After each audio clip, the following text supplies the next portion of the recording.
All right, back up in Michigan at the barn, and I got about 10 hours. I can get some projects done, and I wish I could be out here getting trim and the soffit done and gutters and all that stuff, but it's cold, the ground's still muddy. In fact, there's a little bit of flurries. It's windy as all get out, so I think I'm gonna hide inside that building. So what I gotta do is I gotta make myself an electrical room. Yes, I know, it's a disaster area. It took me all winter to accumulate this much junk in one spot. But I'm gonna get this cleaned up hopefully next weekend. For this weekend, my goal is to get a wall built so I can have an electrical room. All right, now why I want that? If the grandkids are over or anyone, I guess, I want to have it so I can lock the room where the dangerous stuff is. You know, I don't want someone coming in, sticking their tongue on my inverter and burning the hairs out of their nose. So we're going to build a wall and a door. And the wall is part of another project because there's going to be boards going across here, right? So I have three ice shanties, and I want to put them up in there. And then in that space, the next one, there's going to be an elevator with pulleys. So in the future, I'll be able to slide stuff from here on top of that elevator with pulleys and a little winch and lower it down and pick it up and slide it back. That's not this weekend though. This weekend is the wall. And with this wall, there's going to be a sliding door. And I'm kind of excited for that because I like to do things unconventional, and I've already eliminated, I'm not going to buy a track for the door, and I'm literally not going to buy nothing for the door, right? I'm going to try and fab or build all the parts. You know, obviously I'm not refining metal or making bolts, but you get the picture. So I'm kind of excited because once I get this wall done and the door on, and, you know, obviously I got to finish that out with some boards yet because that looks like, ugh. But anyhow, then I can drop my electrical down and start putting the solar in because I'll have a place for it to be wired. So, and once we get power, then we can get refrigerator. And you know what refrigerator means? Cold beer. So let's build this wall. It all starts with the wall. All right, I got a few boards here. I got to cut a few more. Obviously, I got this highly detailed plan. I don't know if that's how everyone else works, but that's how I work. So I'll get my cut list here. I'll get that all cut out. And I'll bring you back when we're starting to put her together. Does anyone else? Fractions, man. You know, I had to subtract 102.5 from 103/4, and it took me a couple minutes to think about that. School was a long time ago, but I got her. All right, I'll get these boards cut and I'll be back. All right, I got my pieces. It certainly don't look like much, but that's what there is. I got a few short ones to cut. Fortunately, I'll have a pile of them I can dig through. But I brought you back so I could show you, you know how Milwaukee has its pack out? Well, Walmart sells a kind of a pack out too, but you got a little DIY it. Oh, man. But yeah, this is how I transport all my tools. Not the majority of them. I have multiple boxes, but you know, a nice clear case so you can look in, make sure you got your batteries, the stuff you need. And it's handy, and then you don't have to worry about busting your stuff up.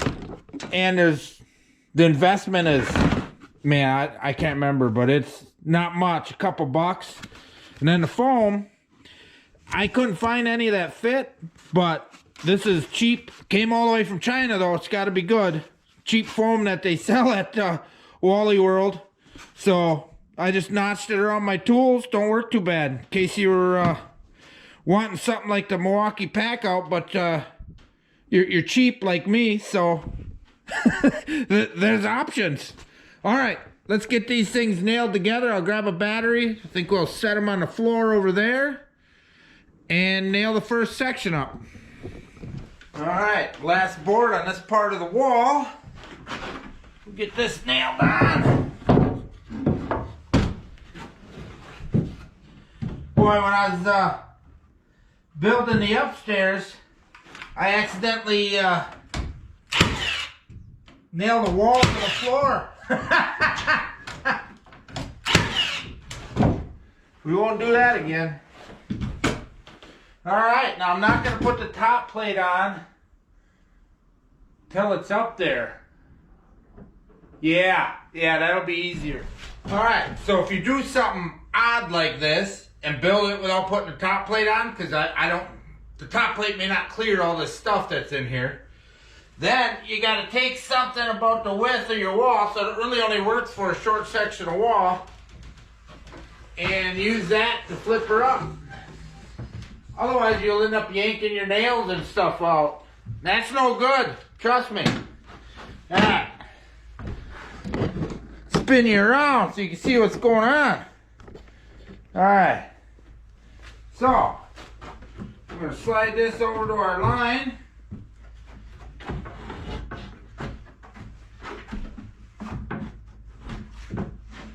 Alright. And yes, we want to hit that up there.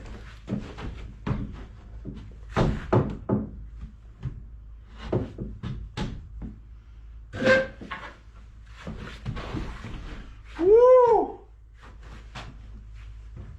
Get you over to the wall. What do you call it? You dirty devil. Alright. So then we get our plate lined up with our chalk line. Good as we can get her. And my floor is treated. So I gotta use deck screws because basically I use deck boards for this floor. So we'll get this thing on here.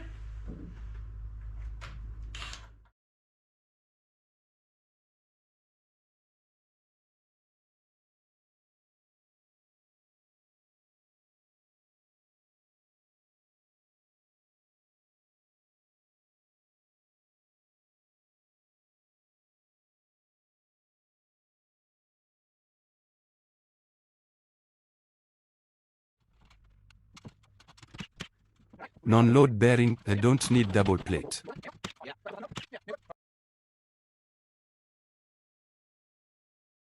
My posts from one side to other were off about a quarter inch. That was a pleasant surprise. One of my Menards special 2x4s was off almost an inch in the center. I am really looking forward to having the solar setup installed. But seems like 80 projects have to get done to get to that point. All right, still here building this wall. I had an idea that I thought was a great idea till I started doing it. Now I don't really like it that much, but I'm going to continue it off, and this is just the way it is. I have a bunch of rolls of this galvanized flashing, but it's really thin, so it's hard to work with, and I'm hoping it isn't going to be noisy, but this shouldn't really rattle or anything. I wouldn't think, but yeah, basically I'm just nailing with roofing nails this flashing on, and then I'm putting boards in between. Alright, so take my board and I'm putting it on just to cover up the bottom row of nails. So all I'm doing, sticking her on there, and I take my level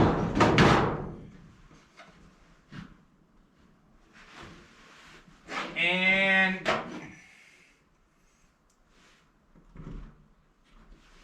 make sure we're covering up on the other one. Yep.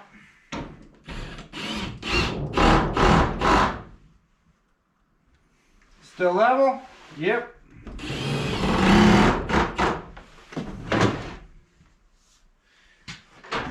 Yeah, I thought it'd be a good way to get rid of this flashing, but nah. I don't know if the little gaps here will bother me for eternity. I got some sheet metal screws. I'm going to try screwing them in to these boards and back, because no one will see that. But you know how it is. If you screw right here, it's like decals, you know, the bubble just moves down.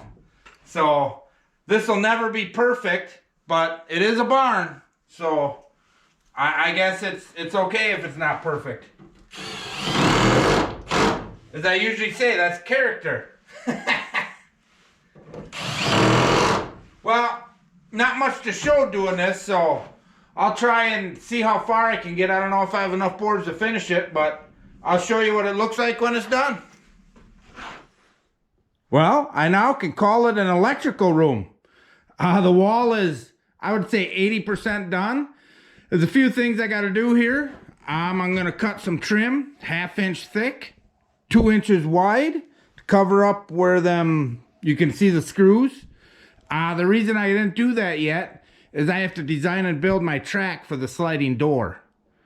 So I wasn't sure how that was going to end up. So I figured it was better, easier to wait. The evening ended up, the evening's beautiful here right now. The wind died down, the sun came out, flurries stopped. It's actually pretty decent now. I may have to go for a walk, take a little break, take a union break. This is the sill. I didn't build the top part of the sill because, again, the track's going to be there. And say I build it out of wood, you know, the track may come out. I might want my trim to run underneath that. So I didn't add any of that trim. And then this is the inside. I did add a few screws, right? Like I said, because I'm just not very good at working with thin flashing material. It humps up on me. I don't know how you stretch it properly. But I know it makes noise there. But literally there should be nothing to make it make noise. It's not like wind gets in here. And the building shouldn't move. If the building's moving, I got bigger troubles. Now I just got to do some picking up, and because obviously I don't think I'm going to want to store a bunch of my scrap metal in right next to my batteries and electrical box and stuff. So now I got to move that out. I got my little grid up there, so now I can throw my ice shanties up there. I ended up doing a smaller than originally anticipated support piece underneath them 2x4s because that's what I had.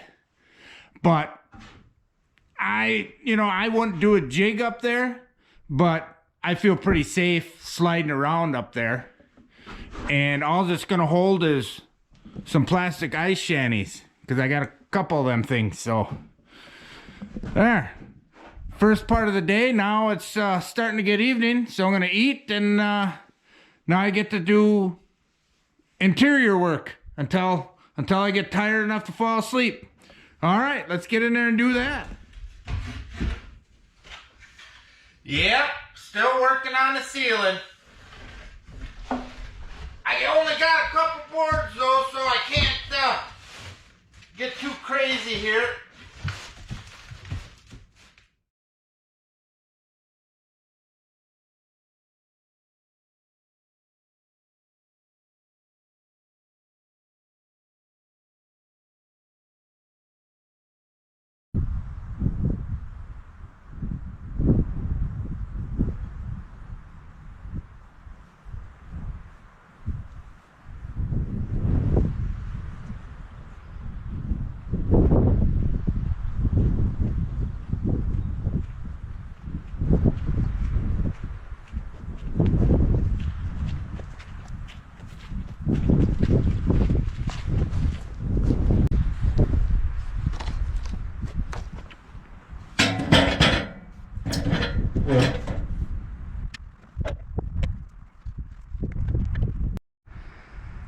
All right, the way I like to do it, I put the small end closest to the blade. You can do it any way you want. I'm no expert. But the way I do it, I put the small end closest to the blade, and then I try and spacer it up about half the distance that it's lower. You know what I mean? Like say if that end is sitting an inch taller on the mill, I try and do a 1/2 inch raise. You know, I just eyeball it, but that's roughly what I do. And now I just got to clamp her down and make my cuts.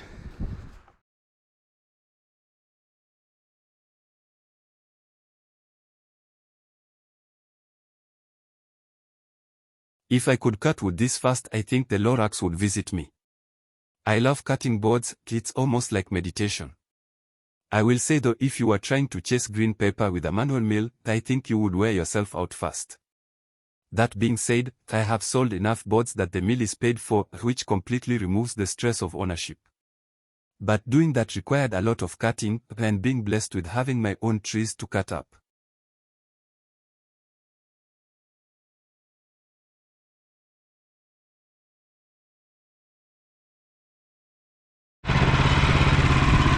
Alright, now after you flip it, what I'm doing is there's little stops on the back, and I got painted lines on them, so now it's below an inch, so my last cut can be an inch and I won't hit them. Alright, and then what you want to do, you want to get your log on here, and you want to make sure you can't see daylight between the bunk and the log after you tighten your things up, because sometimes it can push up on the log, right? All right, let's get these last couple cuts.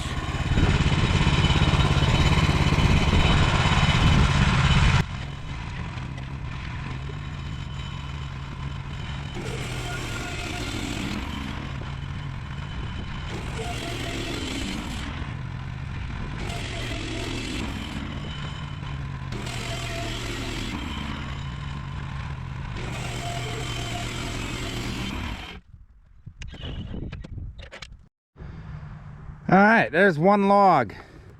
Not too bad. I've had a lot of kind of a sharp learning curve with this thing. Now I stack my end cuts like this, and I think this is going to be a whole heck of a lot easier. And I'm going to build a jig where I can saw them. I know you got to handle them multiple times doing it that way, but it's an improvement upon what I was doing. Last year I was throwing them in a pile, and as soon as this ground stiffens up, which was my intention, I'm bringing a chipper in, and I'm going to chip them. I figured once or twice a year I'd chip all the cutoffs, other than ones that are like really nice, you know, because you get some that like this, you know, you sand him down, that could be a sign. I mean, look how beautiful that is. It could be a sign, it could be siding, it could be a lot of things. This one too. That's why I don't consider this waste if I take a little more. I mean, you're always gonna get, this one just wanted to be wood chips his whole life. When he was growing, he's like, man, one day I am gonna become a wood chip, and I will prevent weeds around a tree, and then that tree will grow big and beautiful just like I was. The circle of life, my friend, the circle of life. All right, so yeah, that's what I'm doing now. This, I gotta wait till the ground's hard enough, and I'll bring the tractor with the bucket over here and scoop that out, haul it somewhere. There's a million places that I can put it. Kind of a rough area back here. Last year if you see it off in the distance, I took a bunch of these cutoffs and I piled them up to make little rabbit houses, and a couple of them were loaded with rabbit tracks. I never seen the rabbit, but I seen the tracks, and they didn't happen there by magic, so the rabbit has to be around there somewhere. He's just sneakier than me. Taking the scenic route. I don't know, I've never taken this on Wheeler before.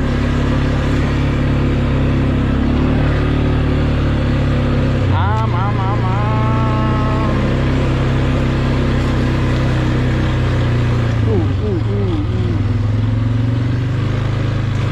Holy hell.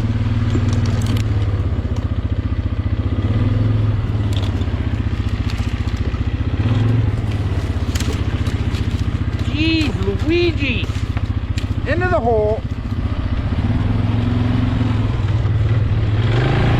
out of the hole. Wow, sorry for the rough ride there, man.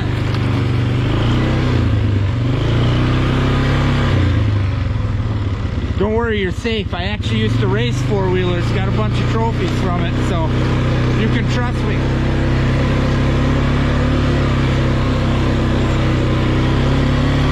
I'd go fast, but I only got one arm. And if you go too fast, you might have no arm.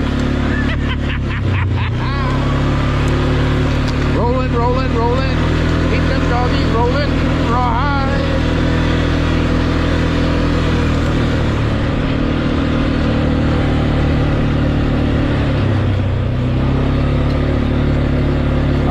See if we can get out of here now without running over 80 million trees. Oh, another tube gone, another tube gone.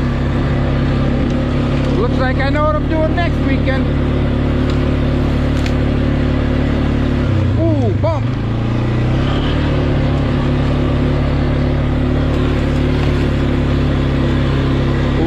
Getting sketchy here. We got it. We got it. What do you think? Shoot the gap? Oh, eat. Rolling, rolling, rolling. Keep them babies rolling. Rawhide.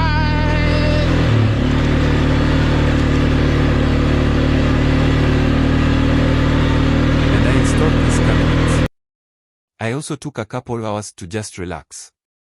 You can't work all the time. Always remember, time with loved ones is the most valuable thing in the world. When they are gone, you would give any amount of money to get 10 more minutes with them. Well, if they are still here, the time is free. Do not waste it chasing money. Enjoy your most valuable thing. Your relationships. Alright, I will get off the soapbox. Thanks for watching.